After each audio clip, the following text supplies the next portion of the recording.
Hey friends, welcome to the Empowered Homes Leadership Podcast. The purpose of this podcast is to encourage, equip, and challenge leaders to be the best they can be in all areas of their life. And today is another episode in our Lead Talk series. If you want more information, you can go to empoweredhomes.org/lead to find out what all of that is. But you're about to hear one of our breakouts from Megan Landy. Megan Landy is a mom, a wife, but she also helps curate all of our content for Empowered Homes. She does an incredible job with that. But she was also an incredible collegiate athlete, and that competitive drive and spirit is still within her. And so her talk is about the competitive mindset and leadership, but not just leadership, but in life. And how do we have a competitive mindset, but how are we focusing and orienting our life around the gospel and have a kingdom presence and mindset too. So Megan does a great job. You're gonna be blessed by her. This is for any leader, any capacity. She does a great job. If you got questions or want more information, please email us at leaders@empoweredhomes.org. When I was 13, I declared to my dad that I wanted to be a softball pitcher. And in many ways, I started way too late in the game. Most pitchers around me had started by the age of 8, and they were already throwing breaking pitches and clocking top speeds. Meanwhile, I was throwing wild pitches over my dad's head, and they were rolling down the hill into the Rock River. I lost a lot of softballs in that Rock River. But my competitive mind wouldn't let me quit until one day I became a competitor who would knock my dad off of his bucket with my own top speed. I finally felt like I had something to bring to the competition. Competition drives much of what we do in life.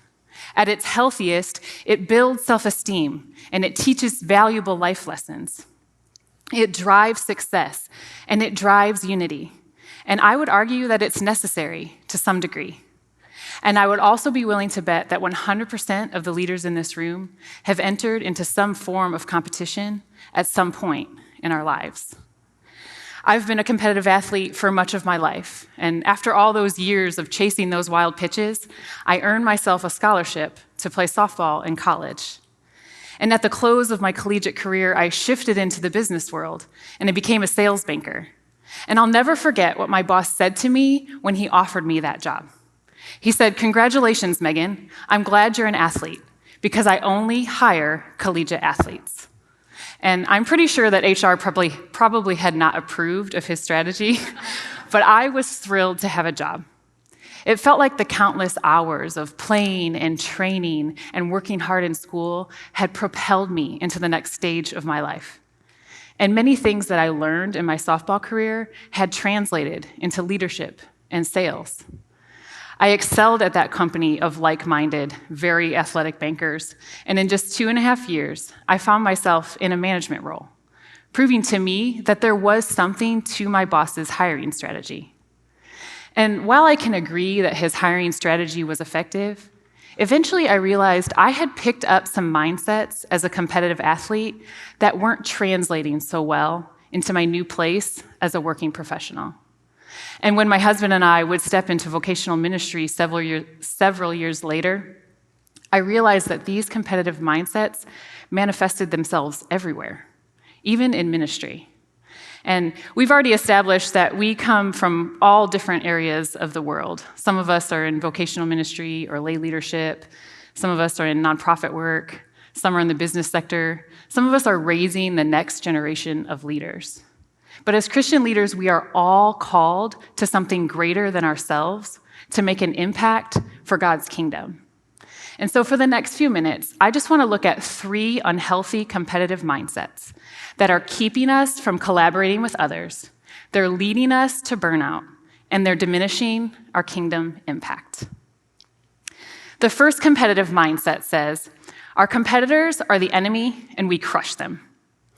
St. Xavier University was our toughest college competitor.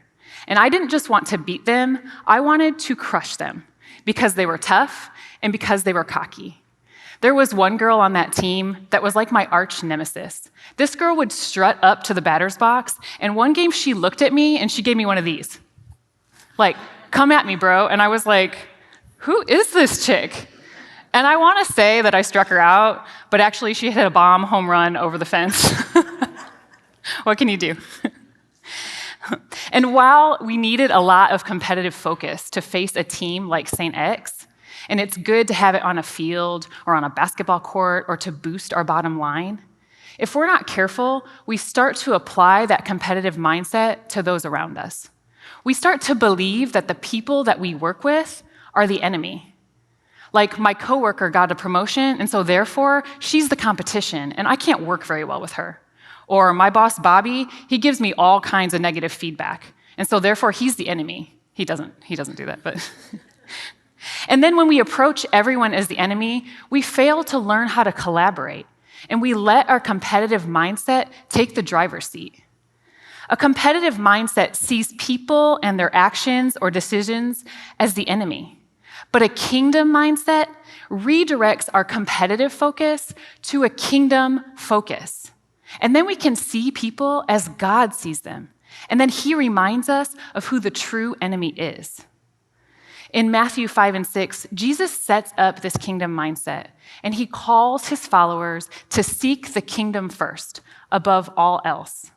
When we focus on God's kingdom, that greater purpose inspires us to cheer on our coworker, to desire unity for our whole department, to seek the success of our whole organization. We can bring our questions to others graciously, and we can receive feedback humbly. We can celebrate what the church down the street is doing because they are also making a kingdom impact.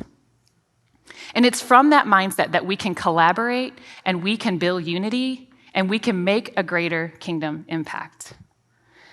The second competitive mindset says, we push through injuries no matter what the cost.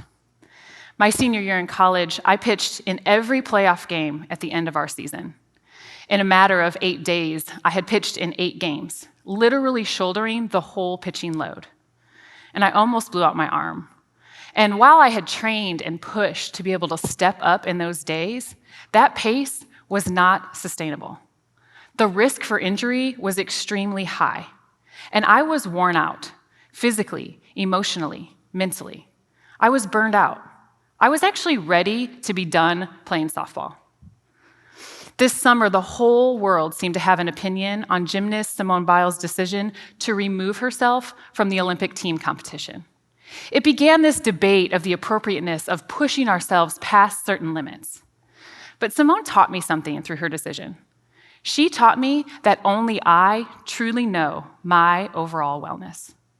If you are attempting to shoulder a whole ministry or a whole department or a whole company, or if you are taking on too many commitments, eventually you will start limping. You're going to risk your emotional, mental, physical, and spiritual health. And you're going to risk the health of those around you.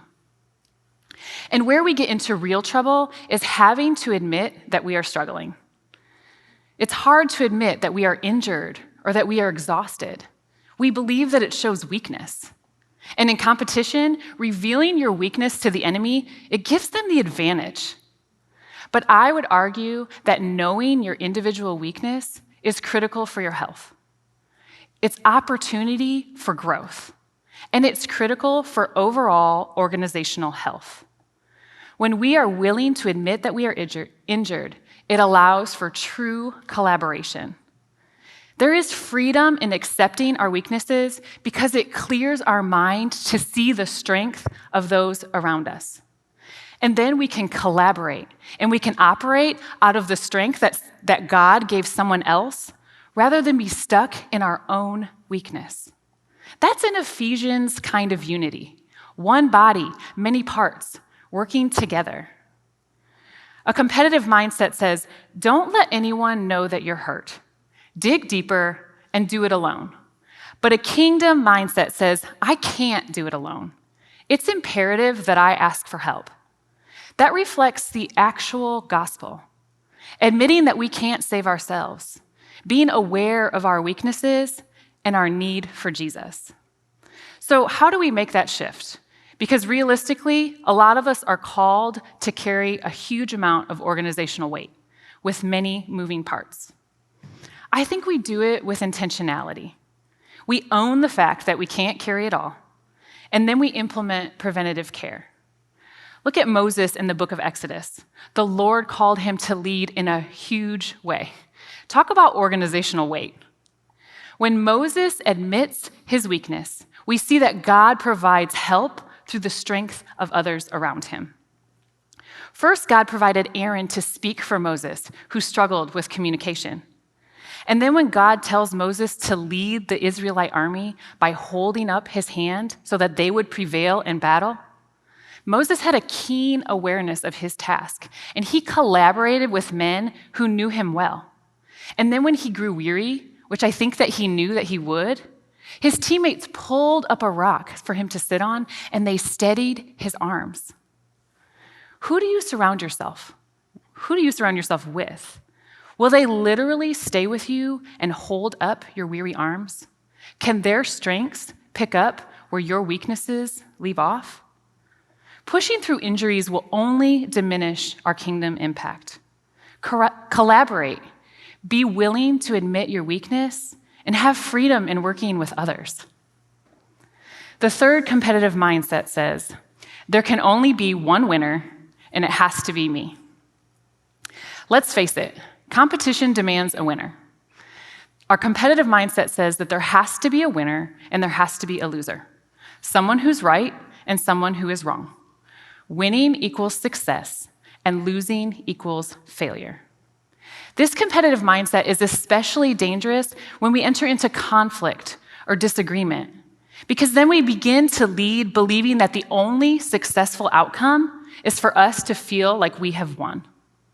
This approach is hurting our kingdom impact, because measuring success by only what you can do and what you can accomplish is narrow and temporary. A competitive mindset says that only I can win. But a kingdom mindset understands that God wants all to experience the joy of his victory. Before moving to Houston, I was working my dream job for the Miracle League of Joliet. It's a nonprofit baseball league for children with disabilities. And as you can imagine, the Miracle League games were a lot different than a traditional game of baseball. The field that they played on is a flat, smooth surface so that all children of all abilities can advance the bases. The equipment box held a wide variety of bats and balls. Some kids would grab a plastic bat and they would hit from a tee from their wheelchairs. Others would barely balance in the batter's box, but they'd hold a bat double their weight and size, and they would just wait to hit that pitch. And every child in the Miracle League is given an able-bodied assistant to help protect them. And the Miracle League, to me, represents a stunning picture of kingdom mindset. Because in the Miracle League, everyone plays. Everyone has a buddy for protection. Everyone hits, everyone advances the bases, and everyone scores. Everyone succeeds. The Bible is clear that everyone called by God has the privilege to be in the game. Leaders, we have an opportunity and a responsibility to make an impact for the kingdom and to inspire others to make an impact. If we are only focused on crushing the competition or carrying the whole load or forcing a loser because we want to win, we are missing out on what God has for us. This isn't some soft, everyone gets a trophy because you participated scenario. God isn't handing out some cheap plastic trophy. His trophy is eternal inheritance. And everyone in the kingdom gets to have success because it's all God's success. He gets the win, and we claim the prize with him. Let Paul's words in Philippians be your charge today. Brothers, I do not consider that I have made it on my own, but one thing I do, forgetting what lies behind and straining forward to what lies ahead, I press on toward the prize of the upward call of God in Christ Jesus. Let those of us who are mature think this way. May we all be mature enough to trade in our competitive mindset for a kingdom mindset. Thank you.